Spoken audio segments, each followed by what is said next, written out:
So they just released the second trailer for Sekiro's upcoming anime adaptation. I think it's called Sekiro No Defeat, and it looks absolutely beautiful and absolutely promising. I'm most impressed by the animation and the art style, which has a rustic hand-drawn feel to it, which, in my opinion, is like in the intersection of Hell's Paradise, Jujutsu Kaisen, the Calling Game, this ongoing season, and Mononoke, which not Princess Mononoke. There's another anime called Mononoke, which has like a very distinct art style, and I think the new trailer, I feel like the art style and animation based on the trailer is sort of in the intersection of those three aspects. And considering that Sekiro will probably have a lot of fighting and like movement with grappling hook and stuff, it will be very interesting to see how the animation sort of pans out. For those of you who do not know, the anime is based on a video game of similar name. It's called Sekiro Shadows Die Twice, which is a publication by From Software. Now, if you've not heard of From Software, their most popular game is probably Elden Ring. You've probably heard of Elden Ring at least once in your life if you pay like any sort of attention to video game scenarios. Or even if you don't, if you're into series, Elden Ring was like co-created or like it was supported by George R.R. Martin, who wrote the Game of Thrones series. He wrote the book based on which the series was adapted. If you're more into gaming, you would also know From Software from like other really popular games like the Dark Souls series, the Armored Core, and obviously Elden Ring as well. They also have a PlayStation exclusive called Bloodborne. So yeah, it's a really cool company with really cool games. And just like its siblings, Sekiro is also known for its like insane difficulty, very difficult bosses, open world exploration. Although I don't think Sekiro is as open world as something like Elden Ring, but there's still like a freedom of movement. Like you can go wherever you want. Like you don't have to follow a distinct, sandbox way of progressing. So it's still open world to some extent. And of course, there's always a lack of distinct written navigation. So unlike other games where they tell you where to go, give you like a compass and everything, Sekiro does not really have that, which is a characteristic of From Software games. Like you can just go wherever you want. You have to pick up cues and stuff and progress the quest that way. Adds to the adds to the immersion, I guess. And so because it is a very difficult game, I read up on the statistics, and apparently 70% of the people have not beaten the final boss, which is the Sword Sand Ishin, I think. Also, just mentioning it now, there are going to be a few spoilers. So if you have not played the game or want to play the game, there are spoilers, maybe also spoilers for anime. But yeah, let's continue. Despite all of this and like 70% of the player base not even clearing the final boss, Sekiro was still like a really big deal. It won the Game of the Year in 2019, and it also got nominated in like art and design, even music, animation, gameplay.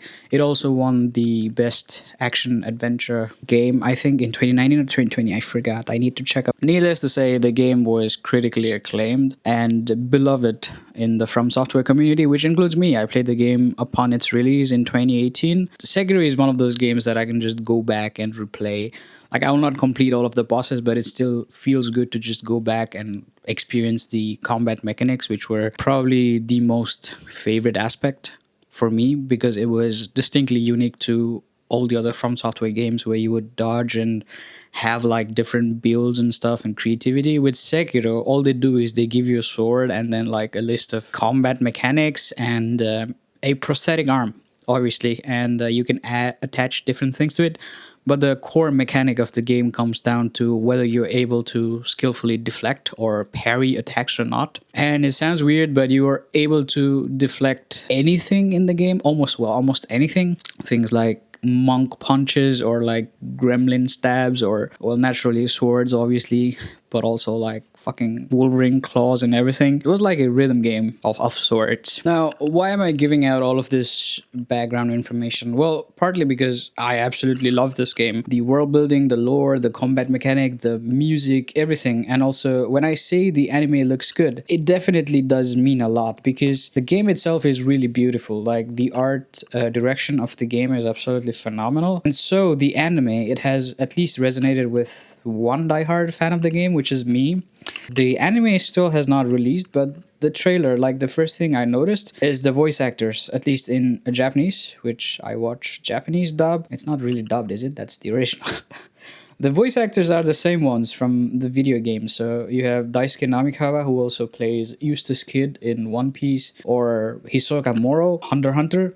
He comes back as Wolf. And you also have Kenjiro freaking Suda, like the guy with the most orgasmic voice. You may know him as Nanami from Jujutsu Kaisen or the Joker from Fire Force. He's also Gaolang Wong Sabat in Kengan Ashura, if you've seen that anime. But yeah, basically he's coming back as Genichiro, and that was like, I was super hyped about that because Genichiro has like a very unique voice in the game, and I think the voice actor does him justice. The fact that they're bringing back the original Japanese cast is, I think, really interesting because they are trying to keep the flavors of the game that the original players enjoyed. And the more I watched the trailer, the more I realized also like how much the art style fits the narrative for feudal Japan with like warring clans and samurai, and this hand-drawn look with like less saturated color palettes and like a bit more simplified character design is absolutely beautiful. It just fits with the context, the narrative, and the story that Sekiro is trying to tell you. I think the art direction that this game has taken is very much representative of what the game stands for. Like if you told me to imagine an anime based on Sekiro, this is probably what I would think of. Now, there are a few things that I'm excited to see how they execute in-game. There is a moveset in the game that counters thirst attacks. It's called the Mikiri Counter, and that is like peak aura farming, alright? And it's also probably one of the most recognizable movesets. Like if you can do Mikiri counters like consistently, it's just peak. Your dopamine just goes high every single time. Maybe alongside Ichimonji or Ichimonji double, but those are like very boring movesets in my opinion. I mean, that would be hype to see it animated. It's just so satisfying to pull off, and it's just it's very satisfying to see. I've seen that they have implemented some of our mechanics of the game, like when you deal like a finishing blow, the sound effect is same. The sound effect when the enemies notice you is also kind of same. They have also added elements where like enemies swarm you at times, like they just show no mercy. I think I saw that with the monks. And also the fact that usually while dealing death blow, Sekiro sort of plunges his sword down. I think they have also captured that in the trailer, so it will be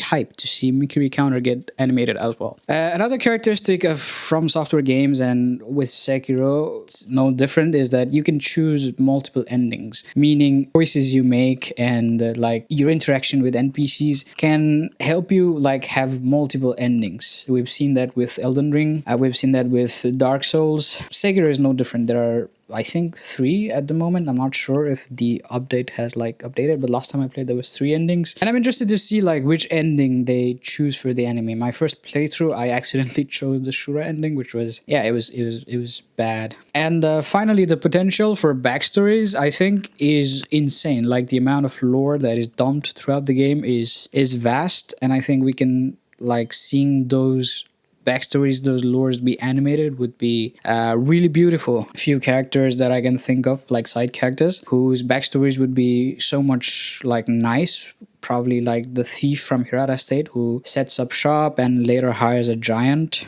Same with Orin of Water, who is like just a random NPC that we meet and fight. And obviously the game doesn't tell you much about her, but it would be like nice to see her as a character as well. Even the story of the dragon rot, or like creation of these undead creatures. Even the sculptor's backstory, the fucking monkeys. There's so much stuff. Like those women carrying like grenade launchers, Snake Eyes Shirafuji, I think. Even the freaking giant ape, like There's so much room for backstories, and it's not hard to create these backstories because the lore is given. So I think it would be interesting to see that as well. So yeah, based on art style snippets I've seen from the trailer, the voice actor cast, the anime seems to be headed in the right direction. I mean, it is a big task making an anime out of a AAA studio game with already really beautiful art style, and obviously it would be selfish to expect this anime to cover everything. But with the pacing and the narrative, I think it can do that. It doesn't have to include everything, but at least give us like enough to get satisfied. And I mean, I'm hopeful because the live adaptation of One Piece has been like a breath of fresh air to see. It's like how if you like connect creators, audiences, and even cast members, like if they immerse into the story, we can see that it's really easy to create something beautiful, something the audience wants, and something the cast members also appreciate, and something the creator is also happy to see. I think Eiichiro Oda is himself connected with choosing the cast or something. I heard, I'm not sure. Audience are receptive. Like live adaptations for animes have been horrible. Like think of fucking Death Note, and even Avatar was so abysmal. But with One Piece, it has been a really good breath of fresh air. So I am hopeful because the anime seems to have kept like some, well, I say some, but like many elements of the video game true. But let me know your opinions if you've watched the Sekiro trailer or not. If you have not, I will put a link down so you can check it out by yourself if you have not played the game. I highly recommend you do, but also just don't spend the money if you don't really have to. And if you've played the game, let me know your thoughts. What do you think about this anime? Me personally, I'm hyped. Although the studio, I've never really heard of them before, but the art director, like the main art director, from what I've seen, I think he's also worked with things like he's worked with a few episodes in Naruto. He has also worked in episodes in JoJo's Bizarre Adventure, if I remember. So I'm like hopeful, and he has also worked for like the entire season of Madoka Magica, and that show was really good. So it's just about how well the pacing, the plot, and the narrative moves forward. But other than that, there's not much that I can complain. People were accusing the studio of using AI, which I don't think it does. I think it's just a hand made look to it, and they also say that they released a statement saying no AI was involved, so that's a huge plus. Excited to see it, and just wanted to make a quick video about that. See you, bye bye.